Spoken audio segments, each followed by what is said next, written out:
The Christmas Eve of NBA basketball, also known as the NBA's play-in tournament, where you're not getting quite what you want with playoff basketball, but still the chance where something magical could happen. The Chicago Bulls will be flying to Miami to take on the Heat in a chance to dance with the Atlanta Hawks for the 8th seed. So let's talk about it.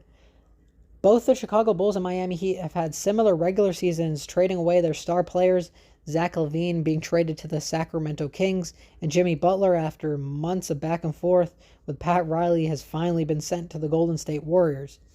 First, looking on the Chicago Bulls side, who have had an incredible late season resurgence that has, if you're a fan of basketball, this is exactly the type of basketball you want to see.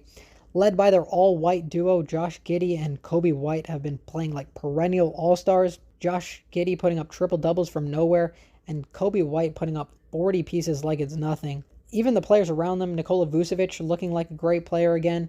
Their bench, you name it, Kevin Huerter, Trey Jones, Jalen Smith, Dalen Terry, even Modest Buzelis looking like a all-rookie team candidate as the season's progressed. I've enjoyed their season. I think the Bulls are one of those teams where they had no expectations coming in, especially since trading Zach LaVine, but they've turned to a fun team.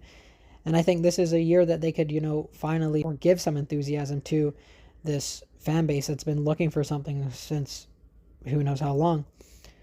And on the other side of things, the Miami Heat have had a turbulent season, losing more games than a lot of the fan base is used to. They're a bit of a weird team. They don't have a real number one. They've been up and down all season. There's not really much I can say about the Miami Heat, is that they just figure out how to win games. They just figure out how to grind out games, how to get wins out there. Now let's take a look at the X factors for both teams. On the Bulls side, I have Nikola Vucevic being the X factor. He's finally been playing great again, like the all-star he was in Orlando, finally rebounding the ball well, shooting the ball well, and he's been the great number 3 option behind Giddey and White. And that's what he is. He's not a number 1, he's not a number 2. I think if the Bulls want to succeed in this game, he's going to need to be on fire. He's going to need to handle the paint, control the interior, and stretch the floor. And on the other side, I have Bam Adebayo being the X factor too. I have both centers being the X factor. I think it's very rare to see a battle of the two premier centers in this league. But Bam Adebayo is a bit of a funky player. When Jimmy Butler was here, he looked like he was supposed to be the number 1 guy to take over. He didn't do it when Jimmy was here. Now Jimmy's gone and Tyler Hero came into that role. And we know what Bam Adebayo does on the defensive end. He's an all-defensive player every year. We know that. But what he needs to do is control the offensive end. He needs to prove that he can be a legitimate two-way player and a player that the Heat can fall back on to make shots in big moments. He'll have games where he'll hit 2 threes, and then the next game he'll have 5 points.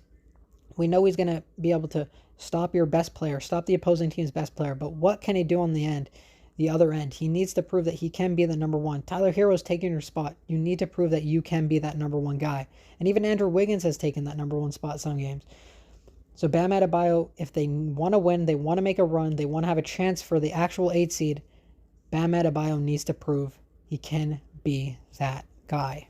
With that being said, I do have the Miami Heat winning this game. I think it's just Heat culture to take games like this. I don't think they're going to bow out as a 9-10 seed. As much as I want to see the Bulls season continue, I'm not ready to stop watching Josh Giddey and Kobe White play, but I don't think their time is now, and I think the Heat are just going to prove they're the slightly better team. It will be a close game, but I have Heat culture taking this one.